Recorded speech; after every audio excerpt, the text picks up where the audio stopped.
Pois bem, aos 14 de dezembro de 2016, na sede da Procuradoria da República do Rio Grande do Sul, presentes os procuradores da República Adriano dos Santos Raud e Rodolfo Martins Krieger, compareceu o senhor Alexandre José Lopes Barradas, CPF número 121042722572, devidamente acompanhado por seus advogados Carlos Alonso de Sá Gutierrez, OAB RJ 106.911, e Marcela Querino Mangulo, OAB São Paulo 304.560, a fim de prestar depoimento em razão da celebração de acordo de colaboração com o Ministério Público Federal. Neste momento, todos os presentes são certificados da proibição do uso de quaisquer instrumentos de gravação ou registro de áudio ou vídeo próprios e declaram não estar fazendo uso oculto ou dissimulado de qualquer equipamento sob as penas legais. Observadas todas as cautelas de sigilo determinadas, e atendendo aos ditames da Lei 12.850/2013, notadamente quanto ao disposto nos artigos 4º a 7º, pergunto ao senhor Alexandre José Lopes Barradas: os advogados ora presentes são seus defensores legalmente nomeados para lhe assistir no presente ato? Sim. O senhor renuncia ao direito ao silêncio, reafirmando o compromisso legal de dizer a verdade? Sim. O senhor pretende colaborar de forma efetiva e voluntária com investigações e processos criminais nos termos firmados com o Ministério Público Federal? Sim. O senhor, juntamente com seus defensores, autoriza expressamente e está ciente do registro audiovisual do presente ato de colaboração? Sim. O senhor está ciente de que os efeitos da colaboração premiada dependem de um ou mais dos resultados previstos no artigo 4º da Lei 12.850/2013? Sim. O senhor, no tocante ao anexo 1, designado PPP do Centro Administrativo de Brasília, pretende responder às questões formuladas? Sim. Vamos às questões.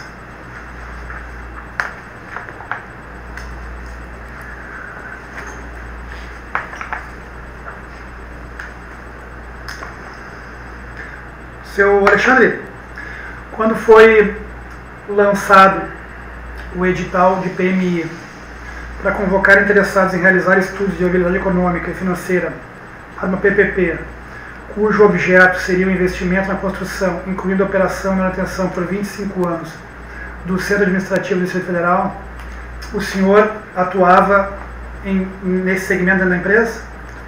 Isso. Eu, pelo histórico que eu já coloquei, vinha de uma atuação no setor privado e fui me especializando, estudando os projetos de parcerias, estudando a lei de parcerias, para poder, e pouco da formação financeira, para poder me dedicar, era a minha intenção futura de carreira, inclusive, me dedicar a projetos de investimento. Certo. Nesse caso, isso começou em 2007. Isso. O senhor ainda exercia a função de gerente de contrato? Eu era gerente de contrato na Bahia.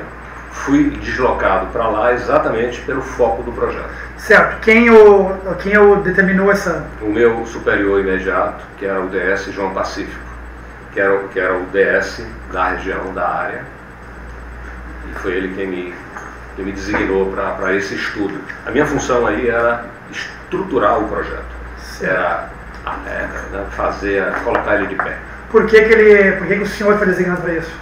Porque eu era a pessoa da área dele mais capacitada para isso. Era provavelmente o único que conhecia e que já tinha trabalhado mais voltado para o setor privado e principalmente para esse tipo de projeto. Certo. E esse trabalho de elaboração do projeto se estendeu durante quanto tempo? Nós começamos aproximadamente em março, abril de 2007 e entreguei o pacote ao governo para a primeira avaliação, salvo engano, lá para... Estou tentando buscar na memória aqui as datas, mas eu acho que foi setembro aproximadamente de 2007. Então, em 5, 6 meses, nós desenvolvemos com uma equipe, eu não trabalho só nisso aí, eu tinha uma equipe trabalhando comigo, porque são matérias multidisciplinares. Então, o trabalho foi feito aí em 5, 6 meses, quando nós entregamos todo o material à Codeplan, que era a companhia designada pelo governo, a empresa designada do governo, empresa do governo. para poder fazer análise e dar um segmento ao projeto. Nessa fase apenas a CNO apresentou? Não. Nós tínhamos um sócio, que era a Via Engenharia, empresa local, com um grande portfólio de obras civis e com um grande conhecimento local. Então ele foi o nosso sócio local para o desenvolvimento disso, mas era encabeçado e liderado por a gente. Havia algum outro consórcio ou empresa concorrente nesse momento, na apresentação desses projetos?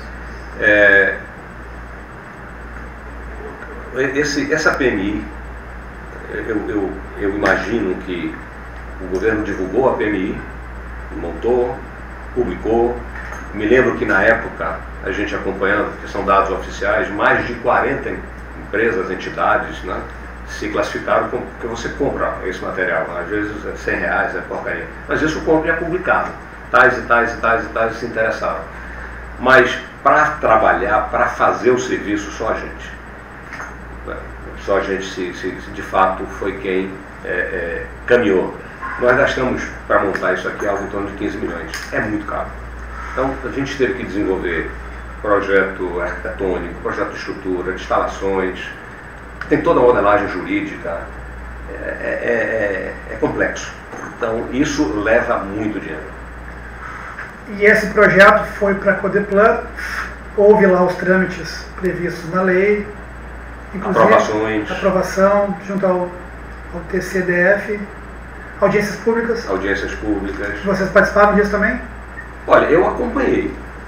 No dia da audiência pública, eu estava lá, que eu me lembro que era um grande gargalo, era as audiências públicas e também a questão da avaliação pelo Tribunal de Contas. E eu acompanhei os assuntos, mas isso era conduzido pelo governo. Sim. E após a gente podia, inclusive, assessorar tecnicamente, já que a gente tinha feito o trabalho. Era a nossa obrigação. E uma vez aprovado esse trâmite todo, o projeto de vocês é que foi usado como projeto executivo, básico? Ao longo do trâmite, algumas modificações foram feitas, foram sugeridas, pedidas. Então tiveram diversas reuniões em várias áreas. É como aprovar um projeto numa prefeitura. A prefeitura pede para você modificar isso aqui. Então tiveram alguns vai e vens. Mas tudo foi conduzido pela Codeplan, que foi inclusive quem desenvolveu os editais. Nós não tivemos nenhuma participação no desenvolvimento do edital. Isso foi feito pela Codeplan. Nós poderíamos, a lei permite até que você encaminhe uma sugestão. Isso está na lei das PPPs. Mas nesse caso específico, eles não aceitaram. Então eles que desenvolveram o edital, que montaram, e saiu da forma que eles achavam que devia ser. O senhor sabe dizer se o governo do DF já tinha expertise em PPPs ou essa era a primeira deles, o senhor sabe? Essa foi a primeira deles. Certo, e a seguir foi lançada a licitação? A partir desses trâmites, foi lançada a licitação, salvo engano, em um ano depois quase, né, em agosto de 2008, foi quando foi lançada a licitação, e 3 consórcios se apresentaram. O nosso consórcio, o CNO Via, que a gente vinha trabalhando já há algum tempo, a Queiroz Galvão com a Carioca Engenharia, e o consórcio da Delta com a Manchester.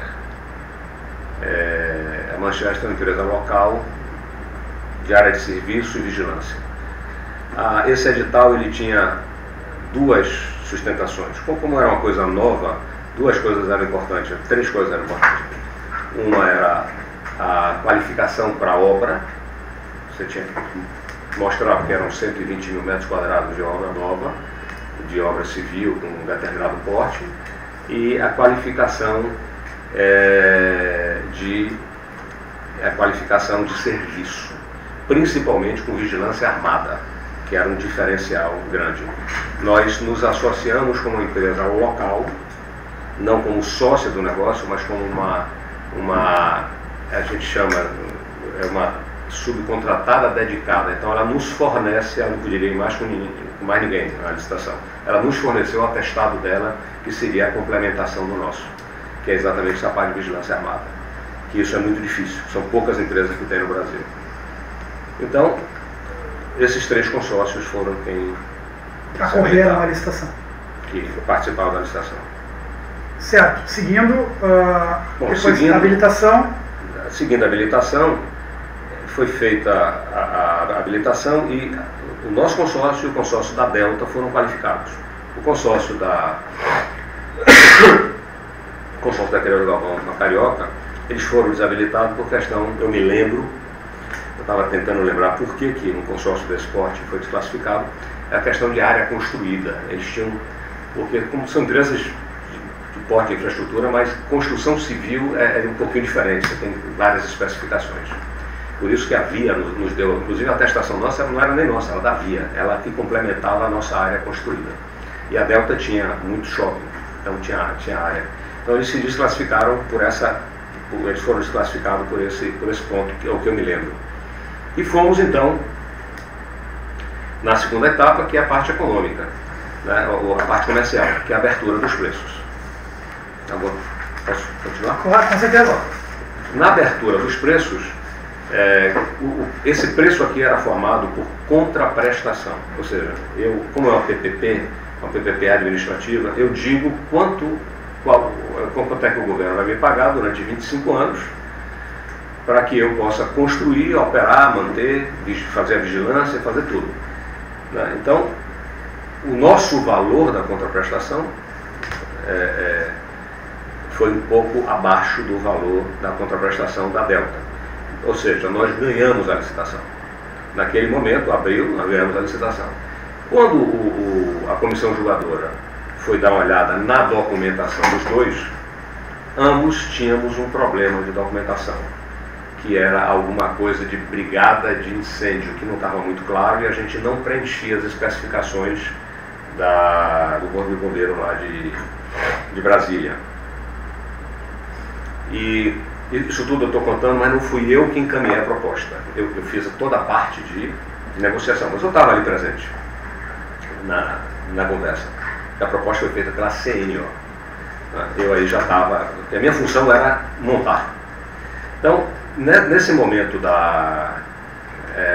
que ganhou, que aí a mesa depois voltou e chamou e disse, olha, os 2 consórcios estão desclassificados, porque vocês não atenderam essas especificações aqui, que é do material pedido na proposta econômica.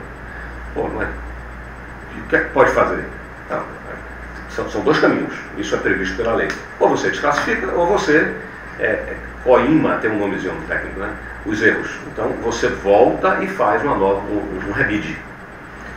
Bom, e aí foi nesse momento que o outro consórcio já conhecia o nosso preço abaixo do dele, a gente já conhecia o preço dele, a gente já tinha ganho a licitação. Então o Ricardo Ferraz, que era o representante, era o gerente de contrato, né, o BC, como a gente passou a chamar depois de um tempo, lá de Brasília, era ele quem ia tocar o projeto junto com outra equipe. Então eu e ele fomos conversar, chamou um passeio, e aí? A gente vai agora se matar aqui e tal? Aí passeio, não.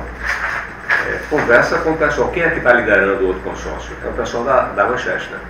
Então conversa com o pessoal para saber qual é o interesse deles, porque nem a Delta nem a Manchester tem capacidade de desenvolver esse projeto. Na época se estimava o valor do investimento. PPP a gente não fala de obra, a gente fala de investimento, que você pode variar um pouco. A gente fala de investimento. O investimento era de 800 milhões. Nem a Delta nem a Manchester tinha capacidade de gerir isso no mercado, de tomar esse balanço, de tomar esse recurso no seu balanço para poder fazer. Então nós fomos, um dos proprietários da Manchester foi um ex-funcionário, era conhecido de algumas pessoas nossas, o próprio Pacífico conseguiu o contato dele, e nós fomos conversar com ele, que é o Nelson Neves, e aí conversamos com ele, tem os seus, eu não sei se, eu acho que são 2 sobrinhos, o Rodrigo Neves e o Gustavo Neves. E juntamente com uma pessoa da nossa sócia, nós fomos conversar procuramos, o que vocês querem? Qual é a intenção de vocês aqui? Então, foi inusitado a resposta. Ó, vocês estão entrando no nosso mercado. Nós não estamos entrando no mercado de ninguém, não. Porque aqui, em Brasília, nós somos praticamente líderes de toda a área de serviço. Aí eu queria fazer um parêntese rápido para explicar o que é o Centro Administrativo de Brasília. Hoje, Brasília, vocês conhecem Brasília? Brasília tem um centro piloto, que é 500 mil pessoas. Brasília tem 3 milhões e alguma coisa hoje em dia, que vive ao redor de Brasília. São aquelas cidades todas, Taguatinga, Ceilândia, O povo de Brasília não vive no plano piloto, o povo de Brasília vive fora. Águas Claras e tudo isso. Então, o povo de Brasília vive por ali. A ideia do governador, que eu achei muito interessante, era exatamente tirar o centro do centro de Brasília e levar para lá. Então você tem o palácio lá do Jaburu, que é onde fica o governador, e você tem as administrações em diversos prédios espalhados por Brasília, naquele setor ali comercial e tal, prédios antigos, alugados, cada prédio com serviço, com vigilância, ou seja, é uma administração caríssima. Quando você reúne todos esses prédios administrativos, coloca num lugar novo, você baixa a conta feita pela Codeplan, que eu fiz o estudo de viabilidade, mas quem me forneceu os dados foi a própria Codeplan. A conta deles girava em torno de 17 milhões mês, entre pagar aluguel, vigilância, manutenção, questão de telefonia, porque lá a gente ia ter. Então, eles tinham uma conta que gerava em torno de 17 milhões para aqueles 15 prédios da administração. Indo para lá, essa conta, incluindo a construção, que depois de 25 anos passa a ser deles, caía para 14 e alguma coisa. O nosso bid, se não me falha a memória, foi 14.600 e pouco. Ou seja, ele ia trocar um custo de 17 por um custo de 15. Né? Ganhando 2 e tendo sinergia, atendendo o fato de anunciar que aquela região lá, perto de Taguatinga, na região central, seria o centro administrativo, deu uma supervalorizada na região, ou seja, um benefício total. O projeto é muito bonito, o projeto é muito arrumado e traz toda a lógica. Bom, aí voltando para cá, o interesse da Manchester era exatamente esse status quo, né, de manter essa quantidade de serviços, porque ele vendia vigilância, ele vendia serviço de manutenção, ele e várias outras, mas ele era um dos líderes. Então, quando ele disse que nós estávamos invadindo, nós da construção, não tem nada disso. E foi aí que, a partir de uma conversa com a orientação do Pacífico, nós dissemos, bom, acredito que seja redutível a ideia do governador, então por que vocês não vendem serviço para a gente? Então se acertou que, após a construção, eles não atrapalhariam mais a licitação, que essa era a principal intenção. A Delta não se manifestou, eles não atrapalhariam, e quando tivesse pronto, parte dos serviços que seria vendido, dessa contraprestação de aproximadamente 15, metade era para pagar financiamento e metade, 7, era para pagar todos os serviços, incluindo vigilância, serviço de manutenção, operação, telefonia estava incluso aí dentro, tinha uma parte de energia até um determinado ponto, então tinha toda uma... Então, parte desse serviço, você então se capacitaria dentro de outra conformação. Nós lhe contratamos e vamos discutir como. Então, a gente ficaria com 25% disso aí. Isso foi acertado numa reunião com o nosso sócio lá da Via, o dono da Via, e com eles. Ou seja, a gente está falando aqui de um acordo de um mercado não premeditado, né? Foi num segundo momento. E foi exatamente o que aconteceu. Quem participou dessa reunião? Dessa reunião, eu, o Ricardo Ferraz, o Fernando Queiroz, que é o dono da Via. Eu acho que o Nelson não estava, mas o Rodrigo e o Gustavo com certeza. Eles acertaram, desde que fosse acertado isso, eles aceitariam esse acerto, né? Eles aceitariam essa definição. Mas a Delta foi chamada para a reunião ou não? Não. Ela era líder do consórcio? Quem liderou a conversa, quem liderou tudo foi a Manchester. O que eu entendi da relação aqui foi uma relação de amizade. A Delta trabalhava muito nessa região lá em Brasília e toda a região ali. Ele deu apoio, me apoia, porque eu não tenho uma parte de construção. Você vem, me apoia aqui, a gente, com você eu me qualifico e vamos tentar ver, vamos empurrar, vamos atrapalhar esse negócio porque está me prejudicando. A Delta nunca fez, o portfólio da Delta é todo de obra pública, ela nunca fez um projeto de PPP. Ela nunca deu balanço, até porque ela não tinha balanço para isso. Então nenhuma das duas empresas tinha balanço para isso. E esse, inclusive, foi um erro do edital, porque uma das coisas que tem que ser qualificadas no edital desse é exatamente isso, e não tinha. Tá? Então, esse foi um dos grandes erros, quem tivesse capacidade de entrar para poder se qualificar. Sr. Alexandre, em nenhum momento nenhum agente público se envolveu nessa negociação? Nessa negociação, não. Absolutamente. Isso é uma negociação privada. Dificilmente um agente público se mete num negócio desse. Quando você tem dois privados lá, dificilmente. Isso aqui foi um acerto feito entre a gente e a Manchester. A Delta foi levada pela Manchester. No rebid, eles mantiveram o preço e nós baixamos um pouco mais, diminuímos mais uns 2 ou 3%, dentro do limite que a gente podia suportar, baixamos um pouco mais para caracterizar né? Ou porque vocês não estavam confiando no acordo? Bom, baixamos um pouco mais.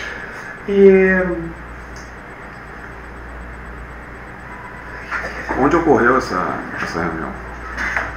Essa reunião final foi no escritório da Via Engenharia, no setor, é o chamado CIA lá de Brasília, setor industrial,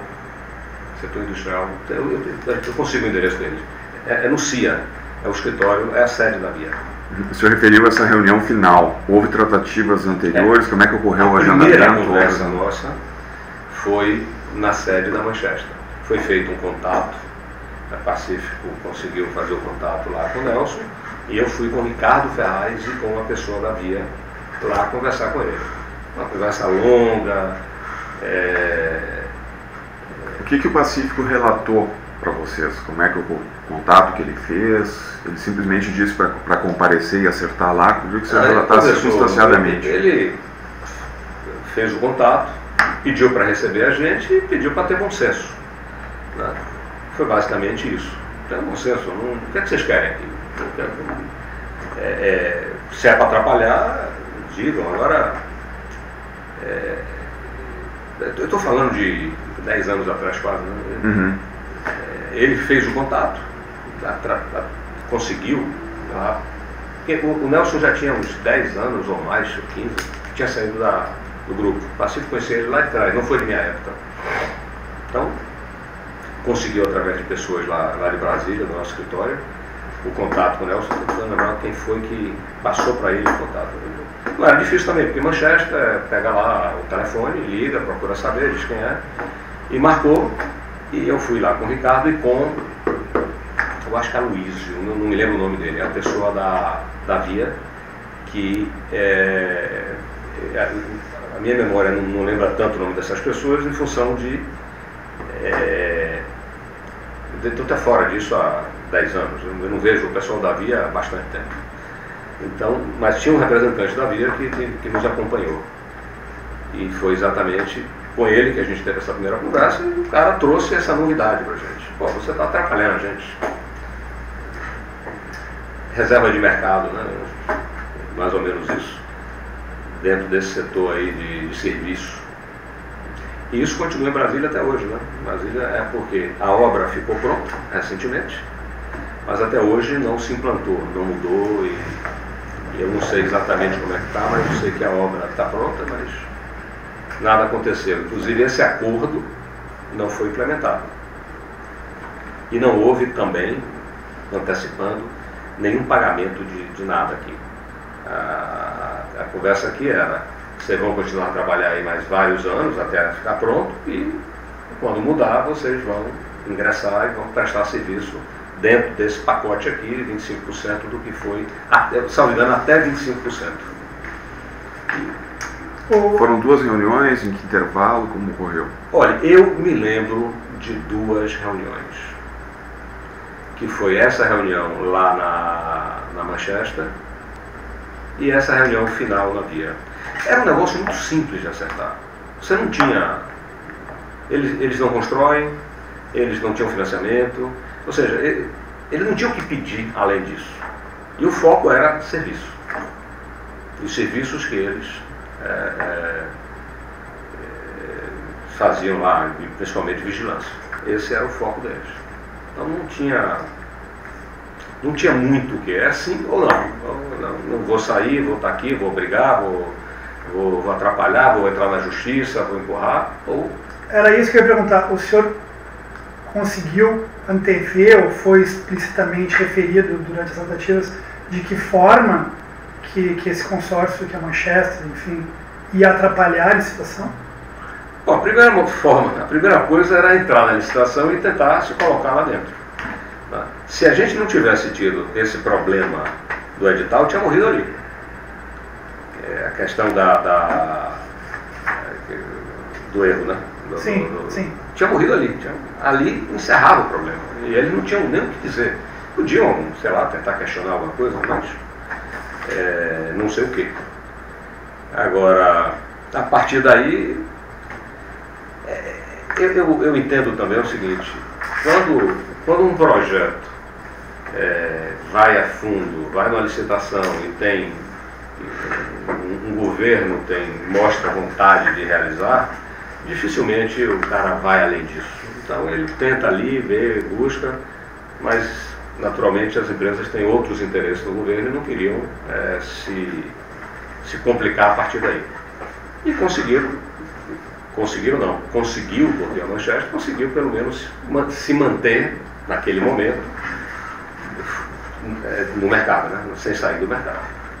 Certo. Apenas para ficar bem claro, no âmbito da CNO, quem se envolveu com essa decisão de fazer tratativas com o outro consórcio depois que houve a interrupção da licitação para escoimar as propostas?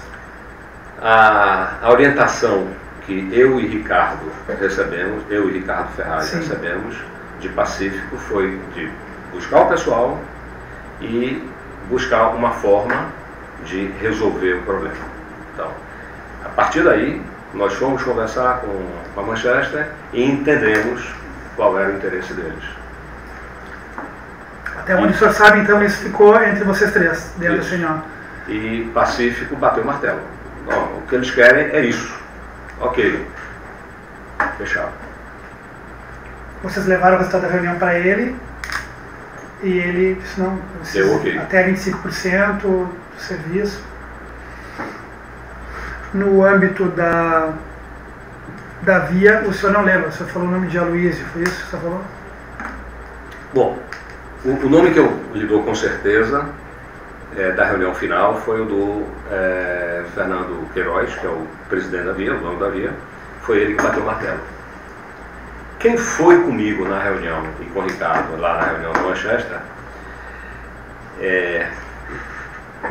que tinha um Aloysio, que saiu já há muito tempo da empresa, ele lá, eu me lembro que... E tinha um comercial que era Luiz Augusto. Agora, quem estava cuidando disso, eu acho que era o Aloysio, que era um careca. Para mim, bom, nós tivemos a companhia de uma pessoa da Via. Então, retomando, quanto à aquiescência, a participação da Delta, o senhor não recebeu informações mais concretas de alguém, relato a respeito de concordância da Delta? As tratativas foram apenas com a Manchester, isso já veio direcionado dessa forma? Já veio direcionado dessa forma. A Delta, exatamente o que eu falei, a Delta não... capacidade de investimento, ou seja, a solução do problema ela não tinha, ela estava ali fazendo um favor a um parceiro. Não, é que isso é uma dedução sua, isso foi dito na ocasião, eu só queria explicitar o que foi reportado na ocasião.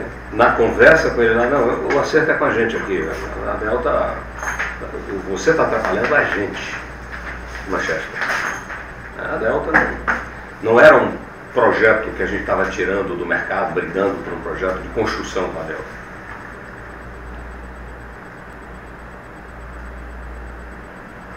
O senhor referiu concordância então do Rodrigo Neves e do Gustavo Neves nesses termos. Recorda-se mais alguém que participou, expressou esse acordo? Da Manchester foram essas pessoas. O Nelson Neves, que era o patrono, era um dos sócios da empresa. Nelson Neves também participou, foram os três que participaram. Bom, a conversa, a primeira reunião na Delta, na Manchester, foi com o Nelson Neves. Na sequência, e aí o Rodrigo e o Gustavo também participaram. Na sequência, lá na Via, com o Fernando, o Nelson não estava. O Rodrigo e o Gustavo já foram com a incumbência de bater o martelo lá, já tinham definido, já foram com a incumbência de receber lá o ok do Dr. Fernando, que era uma espécie de avalizador, porque como ele é local, a Via era a maior empresa de construção de Brasília nessa época, boa parte dos prédios de Brasília havia engenharia e tal. Então o aval deles era muito importante, porque eles tinham muita coisa em comum lá, viviam lá. Então, ele era o avalizador do acordo, e não a gente.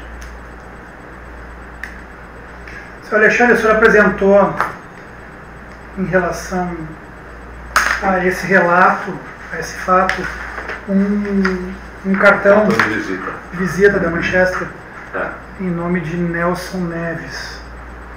Esse cartão, e tem um celular, uns números de telefone atrás manuscritos. Essa letra não é minha, ele deve ter escrito 2 celulares que ele tinha. Eu não vou lembrar desse fato dele fazer isso. Sim. Mas eu sou honesto.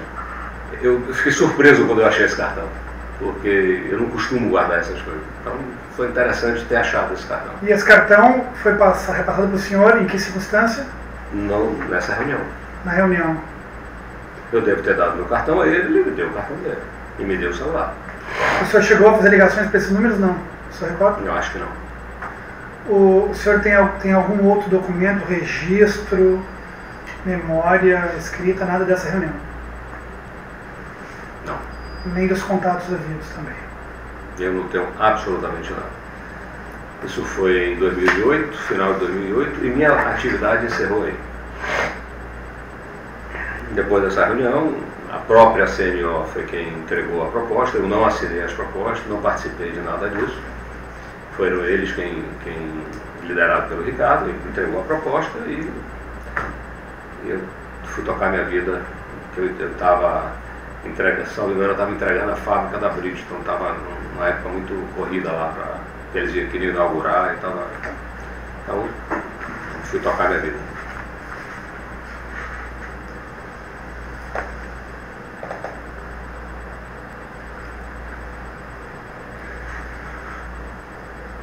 O senhor gostaria de fazer mais alguma consideração final sobre esse tema específico? Não, eu acho que tudo que eu podia dizer desse tema, e que eu me lembro desse tema, está aqui expresso. Não tem nada mais a dizer, não. Doutores, alguma consideração final?